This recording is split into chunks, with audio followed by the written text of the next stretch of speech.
টাইগারদের শেষ ম্যাচ ভারতের বিপক্ষে, না খেলেই দেশে ফিরলেন অধিনায়ক সাকিব আল হাসান। রিয়াদকে দলে ফিরিয়ে নিউজিল্যান্ড সিরিজে সকলকে পরীক্ষা করে বিশ্বকাপে যাবে টাইগাররা। এই দল নিয়ে এশিয়া কাপ জিতবে বাংলাদেশ, এমনটা নাকি আশাই করেননি নাজমুল হাসান পাপন। বিশেষ করে শ্রীলঙ্কার বিপক্ষে 2 ম্যাচে টাইগারদের ব্যাটিং দেখে হতভম্ব। আসসালামু আলাইকুম সুপ্রিয় দর্শক বন্ধুরা, অবশেষে বাংলাদেশের ক্রিকেট টিমকে নিয়ে এখন সারা দেশে ব্যাপক আলোচনা এবং সমালোচনার জন্ম দিয়েছে এবং সেই সাথে এশিয়া কাপের এমন বড়াডুবিকে কেন্দ্র করে অনেকে অনেক রকম আলোচনা এবং সমালোচনা করে যাচ্ছে। কিন্তু অন্যদিকে বোর্ড প্রেসিডেন্ট নাজমুল হাসান পাপনও তিনি এবার সেই সকল বিষয়গুলি নিয়ে মুখ খুলেছেন এবং তিনি বলে যাচ্ছেন এমন নতুন প্লেয়ারদেরকে নিয়ে এশিয়া কাপ জয় করা কখনো সম্ভব নয়। তো দর্শক বন্ধুরা, কিন্তু অন্যদিকে কোচ হাতুরি সিং এবং সাকিব আল হাসান এই দলকে কেন্দ্র করে এমন কিছু প্রশংসা করে যাচ্ছেন এবং তারা বলে যাচ্ছেন এই দল নিয়ে ভবিষ্যতে এগিয়ে যাবে।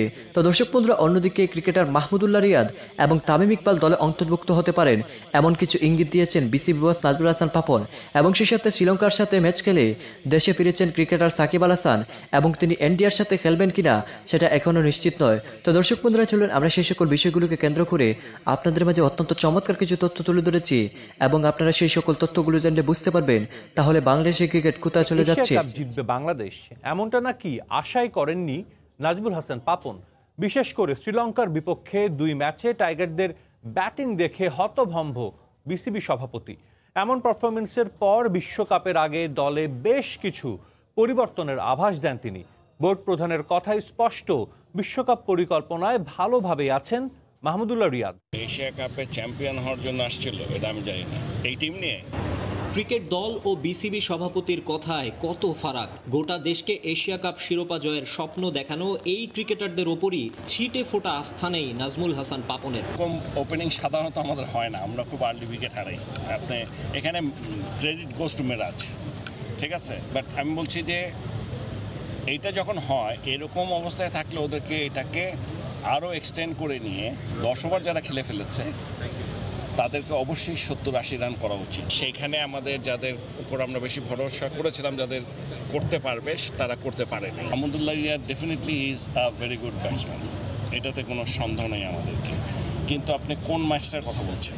আপনি যদি শ্রীলঙ্কার এইখানকার কথা বলি হতে পারতো, বাট এখানে মাহমুদুল্লাহ রিয়াদ যেহেতু এর আগে সিরিজ খেলেনি এবং পরের সিরিজটা তো সে দেশে ছিল না, খেলতে পারেনি, হঠাৎ করে তাকে এখানটা ইনক্লুশন করাটাও মানে আমার কাছে মনে হয়েছে যে এটা যে জোর দিয়ে বলবো সেটাও পারছিলাম না।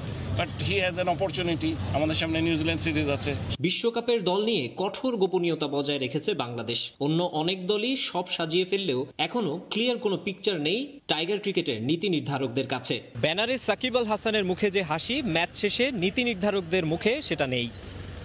বাংলাদেশ দলের ব্যাটিং পারফরমেন্স দেখে এতটাই বিরক্ত বিসিবি সভাপতি যে তিনি সোজা সাপটা বলেই দিলেন এই দলের কাছে এশিয়া কাপ জয় তিনি আশাই করেননি। 7 ওভারের 36টাই ডট বল, উইকেট না পেয়েও সবার মন জিতলেন নাসুম আহমেদ। প্রেমাদাসায় কিপ্টে বোলিংয়ে সাকিব হাতুরুর বিশ্বকাপ প্ল্যানে কি ঢুকে গেলেন এই বাহাতি অর্থোডক্স? ওডিআইতে দেশের বাইরে নাসুমের পারফরমেন্স দারুণ। তাইজুলরা অনেকটা অ্যাটাকিং স্পিনার যেটা এই করে, আর নাসুম একটু ডিফেন্সিভ। তো আমরা চিন্তা করেছি, টিম ম্যানেজমেন্টও আমাদেরকে যে প্ল্যান দিয়েছে এটার মধ্যে নাসুমের দিকে আমরা গিয়েছি, কারণ শ্রীলঙ্কাতে এশিয়া কাপে ফ্ল্যাট উইকেটেও খেলতে পারে, আমাদের লাহোরেও খেলা আছে, ওখানে একটু ফ্ল্যাট উইকেটে খেলা হতে পারে। দ্য ডিফেন্সটা very very important. Selection panel শ্রীলঙ্কার কন্ডিশন আর উইকেট বিবেচনা করে ডিফেন্সিভ নাসুমে আস্থা রেখেছিল। ওয়ানডে দল থেকে তাইজুল ইসলামকে বাদ দিয়ে ওকে স্কোয়াডে রাখার সিদ্ধান্তটা তখন বেশ প্রশ্নবিদ্ধ হয়েছিল,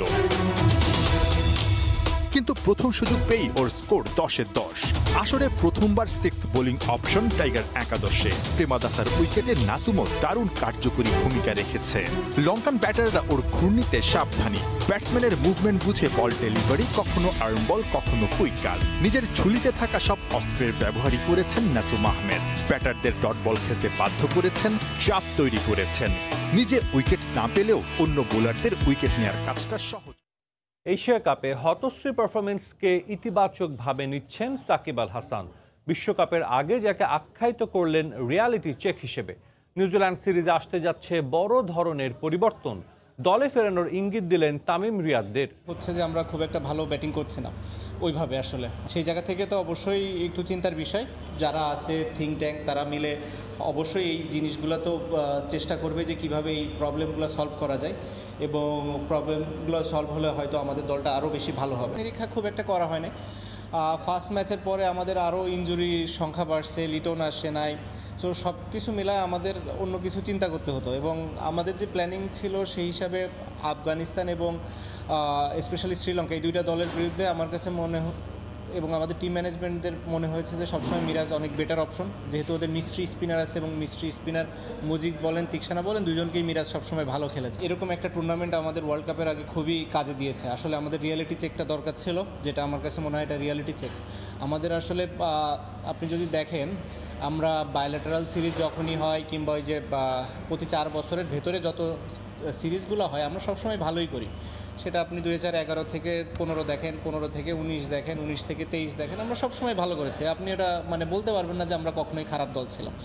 সো বায়োল্যাটারাল সিরিজ আমরা সবসময় ভালো করি। আমাদের আসলে বড় টেস্টগুলো হয় এরকম বড় টুর্নামেন্টগুলোতে। এশিয়া কাপের সুপার 4-এ শ্রীলঙ্কার বিপক্ষে বাংলাদেশের হারের কারণ হিসেবে টাইগারদের ব্যাটিং ব্যর্থতাকে দুষলেন সমর্থকরা।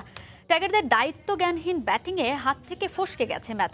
সেই সঙ্গে দল নির্বাচনে জাতীয় দলের নির্বাচকদের নিয়েও কড়া সমালোচনা করেছেন তারা। অন্যতম কারণ হলো বাংলাদেশ দল আসলে চাপ নিতে পারে না। টার্গেটে খেলতে গেলে দেখা যায় তারা আপনার যেটা দরকার না, আপনি বল বাই বল খেললে রান আসলে ওভার একটা বাজে বল আসবে, দায়িত্ব নেওয়ার দরকার ছিল। বোঝা উচিত ছিল যে দলে কিন্তু একটা ব্যাটসম্যান কম, বলার বেশি ছিল, তো ওই জায়গায় সে দায়িত্বের অবহেলা ছিল, তার ঘাটতি ছিল অনেক। সব দিক দিয়ে বলতে গেলে আপনার বিসিবি থেকে সভাপতি থেকে শুরু করে team selector plus captain plus বর্তমান যে উদীয়মান ইমার্জিং প্লেয়ারগুলো খেলতেছে সবারই দায়ভার নিতে হবে। ব্যাটিং ব্যর্থ তো অবশ্যই, আসলে আলটিমেটলি নাইম শেখ একটা প্লেয়ার টানা 2টা ম্যাচে ব্যর্থ, তারপর 3য় ম্যাচে তাকে খেলানো হলো। ওপেনিং ব্যাটসম্যান সে যদি 30-40 বল খেলার পরেও যদি তার বলটা ব্যাটে না লাগে, তাহলে তার পার্টনার হিসেবে যে ব্যাটিং করে তারই তো কনফিডেন্স ডাউন হয়ে যায়। সেই জায়গায় কিন্তু মেহেদী হাসান মিরাজ চার্জ করতে গিয়ে আউট হয়ে যায়। দলের প্রয়োজনে ফের ব্যর্থ tiger opener Naim Sheikh. Asia কাপে বাঁচা মরার ম্যাচে রাখতে পারলেন না কোনো ভূমিকা।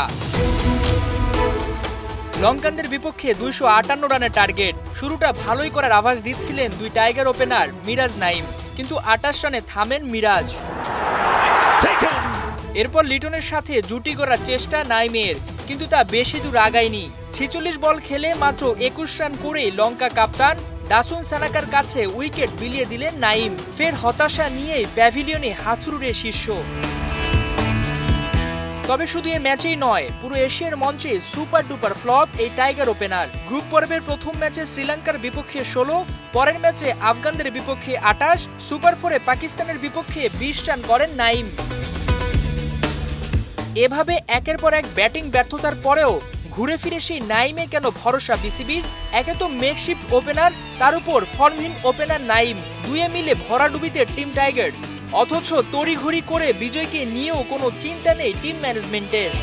তো দর্শক বন্ধুরা, আপনারা হয়তো এই পুরো ভিডিওটি থেকে এবং এই সকল তথ্যগুলো জেনে অবশ্যই বুঝতে পেরেছেন অবশেষে এশিয়া কাপের ম্যাচকে কেন্দ্র করে এবং এশিয়া কাপের এই ভরাডুবিকে কেন্দ্র করে অবশেষে সকলে মুখ খুলেছে, এবং বিসিবি বস নাজমুল হাসান পাপনও তিনি সেই সব দলকে কেন্দ্র করে এবার মুখ খুলেছেন, এবং তিনি বলে যাচ্ছেন এই দল নিয়ে বাংলাদেশ কখনো এগিয়ে যাওয়া সম্ভব নয়। তো দর্শক বন্ধুরা, এবং সেই সাথে অন্যদিকে ক্রিকেটার সাকিব আল হাসানের এমন কথাগুলো আসলে কতটুকু যৌক্তিক সেটা এখন পর্যন্ত কারো জানা নেই। তো দর্শক বন্ধুরা, এবং সেই সাথে এই সকল তথ্যগুলো জেনে এবং এই সকল কথাগুলো শুনে আপনাদের কাছে কেমন লেগেছে? তাহলে কি বাংলাদেশের ক্রিকেট টিমে অস্থিরতার জন্ম দিয়েছে? অবশ্যই কমেন্ট করে জানিয়ে দিবেন। তো দর্শক বন্ধুরা, ভালো থাকুন, সুস্থ থাকুন, আল্লাহ হাফিজ।